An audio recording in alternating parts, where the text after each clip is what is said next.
Hi guys, isang magandang araw po sa ating lahat mga guys. Ipiplex ko lang po tong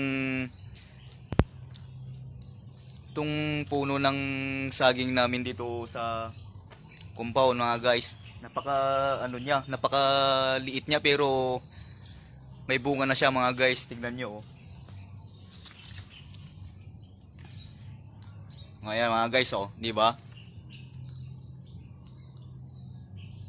Di ba nakakatuwang tingnan oh, parang bonsai.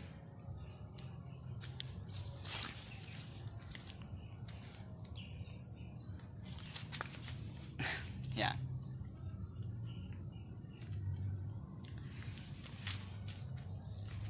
Oo mga guys, dito na lang po magtatapos ang video na to. At kung hindi pa po kayo nakapalo sa aking FB account, FB page, at paki-subscribe na lang po sa aking YouTube channel mga guys. Bye! So in my next vlog guys, bye!